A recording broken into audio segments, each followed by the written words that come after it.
Hello दोस्तों, स्वागत करती हूँ आपका Hindi and GK Parul education में। दोस्तों, आज हम वाक्य के आधार पर वाक्य के प्रकार पढ़ने वाले हैं। दोस्तों, इससे पहले वाली जो वीडियो हमने बनाई थी उसमें हमने वाक्य के 3 प्रकार पढ़े थे, जिसमें पहला था सरल या साधारण वाक्य, जिसमें एक उद्देश्य और एक ही विधेय देखा जाता है। दूसरा था संयुक्त वाक्य, जिसमें 2 साधारण शब्दों को, 2 जो वाक्य होते हैं उन्हें लेकिन, किंतु, परंतु और इसलिए आदि अव्यय शब्दों से जोड़ा जाता है। और तीसरा था मिश्रित वाक्य, जिसमें एक प्रधान वाक्य और दूसरा होता है आश्रित उपवाक्य। और इसी तरीके से वाक्य के अन्य रूप भी थे अर्थ के आधार पर।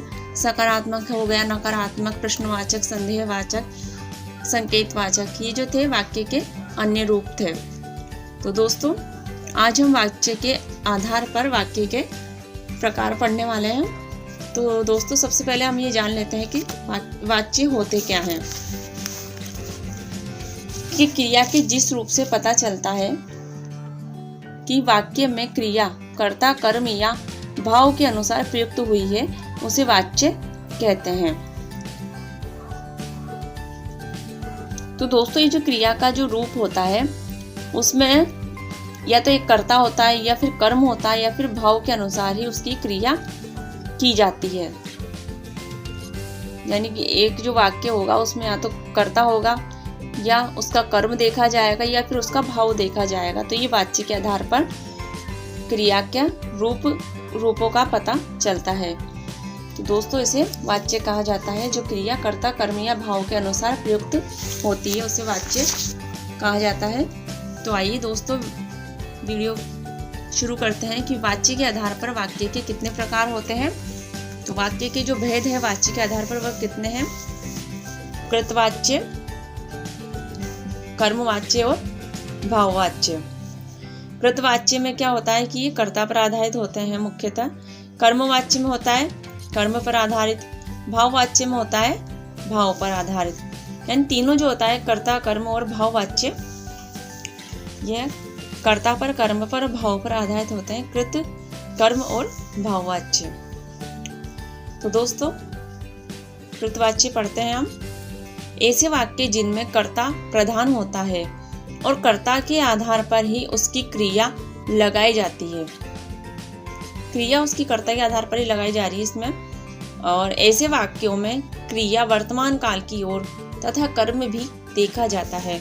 क्रिया जो होती है दोस्तों कर्ता की, इसमें वर्तमान काल की ओर, और उसका जो कर्म है वह भी इसमें देखा जाता है। तो जो उदाहरण है वो देख लेते हैं हम दोस्तों। कि राम पुस्तक पढ़ता है। राम इसमें क्या हो गया? कर्ता है। और उसका जो पुस्तक पढ़ना है वह क्या है? क्रिया हो रही है। और क्रिया किस ओर हो रही है? वर्तमान काल की ओर हो रही है। यानी काल इसमें वर्तमान काल है, समय। और उसका जो पुस्तक पढ़ना है वह उसकी क्रिया हो गई वर्तमान काल की ओर। तो दोस्तों, ये जो कृतवाच्य है इसमें कर्ता प्रधान है राम, और इसकी जो कर्ता के आधार पर इसकी क्रिया हो रही है। इसकी क्रिया क्या है? पुस्तक पढ़ना है। तो पढ़ता कौन है? राम पढ़ता है। क्या पढ़ता है? पुस्तक पढ़ता है। यानी राम पुस्तक पढ़ता है, राम के द्वारा उसकी क्रिया लगाई जा रही है, जो कि वर्तमान काल की ओर देखी जाती है। और इसमें कर्म भी देखा जाता है कृतवाच्य में, कर्ता के साथ उसकी क्रिया होती है। दूसरा होता है कर्मवाच्य। ऐसे वाक्य जिनमें कर्म प्रधान होता है। मुख्यतः इसमें क्या होता है? कर्म प्रधान होता है। जिन वाक्यों के कर्ता में तृतीय विभक्ति क्रिया भूतकाल की लगाई जाती है। दोस्तों, ये जो तृतीय विभक्ति है वो तो इसमें लगाई जाती है, और भूतकाल भी इसमें लगाया जाता है। क्रिया भूतकाल की तरह की ओर लगाई जाती है। और वाक्य में जो होता है वह कर्म देखा जाता है। जाहिर सी बात है कि कर्मवाच्य है तो उसमें कर्म की प्रधानता तो मुख्यतः होती है। क्रिया कर्म के आधार पर ही लगाई जाती है। इसको उदाहरण देख लेते हैं। जैसे राम के द्वारा पुस्तक पढ़ी गई। तो दोस्तों, राम तो हो गया इसमें कर्ता, इसका कर्म हो गया पुस्तक। राम ने क्या करा? राम का कर्म क्या हो रहा है? इसमें पुस्तक का पढ़ना है। तो के द्वारा हो गई तृतीय विभक्ति और पढ़ी गई है इसका भूतकाल। राम के द्वारा पुस्तक पढ़ी गई, यानी राम तो हो गया कर्ता, के द्वारा हो गई तृतीय विभक्ति, पुस्तक हो गया इसका कर्म, यानी वो जो कर्म कर रहा है वो क्या है, उसका पुस्तक पढ़ना। पढ़ी गई तो उसका काल जो है वह क्या है, भूतकाल हो गया है। ठीक है दोस्तों, तो नेक्स्ट करते हैं भाववाच्य।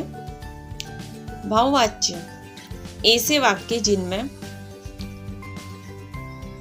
भाव प्रधान होता है अथवा जिन वाक्यों के कर्ता में तृतीय विभक्ति होती है, क्रिया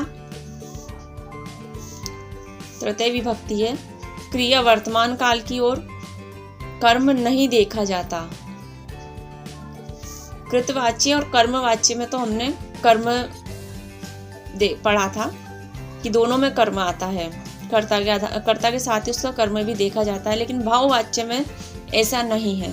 भाववाच्य में कर्म नहीं देखा जाता है, उसे भाववाच्य कहते हैं। तो इसका जो उदाहरण है वह देख लेते हैं। राम के द्वारा पढ़ा जाता है।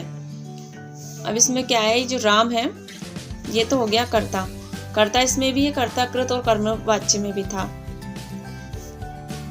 और ये जो के द्वारा है तृतीय विभक्ति है, ये कर्मवाच्य में भी थी और भाववाच्य में भी देखी जा रही है तृतीय विभक्ति।